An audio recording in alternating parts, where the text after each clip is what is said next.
क्या इतिहास सिर्फ घटनाओं और तारीखों की एक लिस्ट है? शायद नहीं।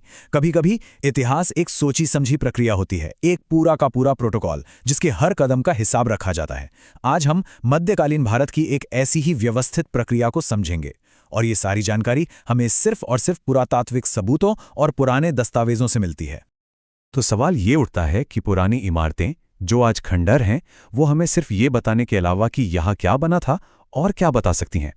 क्या वो हमें किसी काम को करने के पूरे तरीके यानी एक प्रोसेस के बारे में भी कुछ सिखा सकती हैं? चलिए इसी की पड़ताल करते हैं। देखिए, ये पूरी कहानी एक पहेली की तरह शुरू होती है। जब हम कुव्वतुल इस्लाम मस्जिद जैसी जगहों को देखते हैं तो वहां मंदिर के खंभे और दूसरे हिस्से साफ साफ दिखाई देते हैं। ये कोई इत्तेफाक नहीं है, ये एक ऐतिहासिक प्रक्रिया का नतीजा है जिससे हमें समझना होगा।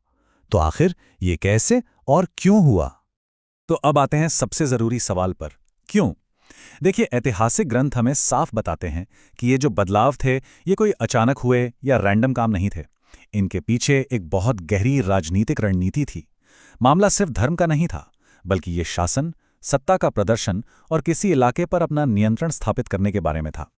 तो फिर किसी खास जगह को ही टारगेट क्यों किया जाता था? हिस्टोरिकल सोर्सेज के मुताबिक इसकी 3 बड़ी वजह थी। पहली, हो सकता है वो जगह राजनीतिक विरोध का एक बड़ा सेंटर रही हो।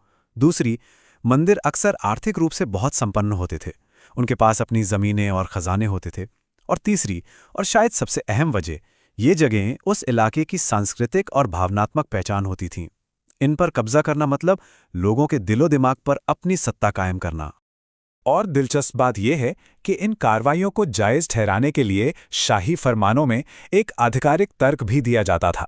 जैसे मासेरे आलमगीरी जैसे ग्रंथों में शिर्क के अड्डों से निपटने का जिक्र मिलता है। मतलब इन कदमों को एक कानूनी और नैतिक जामा भी पहनाया जाता था। तो चलिए अब इस पूरे विश्लेषण के दिल में उतरते हैं। ये एक 10 चरणीय प्रक्रिया है, एक पूरा प्रोटोकॉल जो दस्तावेजों में दर्ज है। ये हमें बताता है कि ये सारे बदलाव कैसे किए जाते थे। एक शाही हुक्म जारी होने से लेकर उसे सरकारी रिकॉर्ड में दर्ज करने तक सब कुछ तय था। इस प्रक्रिया का पहला चरण पूरी तरह से प्रशासनिक था। सबसे पहले राजनीतिक, आर्थिक या सांस्कृतिक महत्व के आधार पर एक लक्ष्य की पहचान की जाती थी। फिर उस ऑपरेशन की पूरी डिटेल के साथ एक लिखित शाही फरमान जारी होता था। अक्सर सीधी कार्रवाई से पहले मंदिर के प्रबंधकों को चेतावनी दी जाती थी या गिरफ्तार कर लिया जाता था। और आखिर में उस जगह को सुरक्षित करने के लिए 100 से 500 सैनिकों की एक टुकड़ी भेज दी जाती थी। ये एक सुनियोजित राजकीय ऑपरेशन था। इसके बाद शुरू होता था जमीन पर काम, यानी भौतिक परिवर्तन। इसमें सबसे पहला और जरूरी कदम मुख्य मूर्तियों को हटाना या तोड़ना माना जाता था। फिर मंदिर को पूजा के लिए बेकार करने के लिए उसकी छत या शिखर जैसे जरूरी हिस्सों को गिरा दिया जाता था।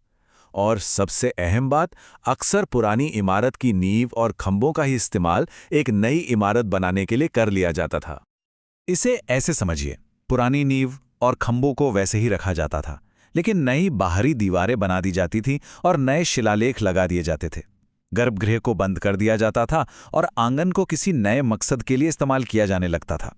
आर्किटेक्चर की यही पड़तें हैं जो आज भी हमें पुरातात्विक स्थलों पर इस इतिहास की गवाही देती हैं। लेकिन काम यहीं खत्म नहीं होता था। इमारत बदलने के बाद क्रिया को कानूनी और आर्थिक रूप से पक्का किया जाता था। एक नया शाही शिलालेख लगाया जाता था जिसमें इसे एक शाही जीत बताया जाता। मंदिर से जुड़ी जमीनों को नए मालिकों या जागीरदारों में बांट दिया जाता था और आखिर में सरकारी रिकॉर्ड में उस जगह का स्टेटस आधिकारिक तौर पर बदल दिया जाता था। और ये सिर्फ कोई कही सुनी बात नहीं है। इसका ठोस सबूत हमें आईने अकबरी जैसे उस दौर के ग्रंथों में मिलता है। ये उद्धरण सीधे तौर पर जमीन के पुनर्वितरण की प्रक्रिया की पुष्टि करता है। ये दिखाता है कि ये सिर्फ एक इमारत का बदलना नहीं था, बल्कि एक बड़ा आर्थिक और प्रशासनिक बदलाव भी था। तो अब सवाल ये मन में आ सकता है कि हम इस पूरी प्रक्रिया के बारे में इतने यकीन के साथ कैसे जानते हैं? इसका जवाब ये है कि ये ज्ञान किसी अटकल पर नहीं, बल्कि कई तरह के अलग अलग ऐतिहासिक सबूतों को आपस में मिलाकर देखने पर आधारित है। तो इसका निचोड़ ये है कि हमारी समझ 2 तरह के सबूतों के एक मजबूत मेल पर टिकी है। पहला, लिखित रिकॉर्ड जो हमें बताते हैं कि आदेश क्या थे, और दूसरा, जमीन पर मौजूद पुरातात्विक सबूत जो हमें दिखाते हैं कि उन आदेशों को असल में कैसे लागू किया गया। और ये जानकारी किसी एक सोर्स से नहीं आती। ये मासिर आलमगीरी जैसे फारसी ग्रंथों, एएसआई की पुरातात्विक रिपोर्ट्स, उस दौर के यूरोपीय यात्रियों के सफ़रनामों और यहाँ तक कि राजस्थान के स्थानीय रिकॉर्ड्स जैसे कई अलग-अलग सबूतों को जोड़ने से बनती है। और कमाल की बात यह है कि ये सभी मिलकर एक ही कहानी बताते हैं। तो आखिर में ये एक सोचने वाली बात है जब हम इतिहास को सिर्फ कुछ अलग-थलग घटनाओं के तौर पे नहीं, बल्कि एक सिस्टमैटिक और डॉक्यूमेंटेड प्रक्रिया के रूप में देखते हैं, तो इतिहास को देखने का हमारा नजरिया कैसे बदलता है। शायद ये हमें याद दिलाता है कि इतिहास सिर्फ ये नहीं है कि क्या हुआ, बल्कि ये भी है कि उसे कैसे किया गया।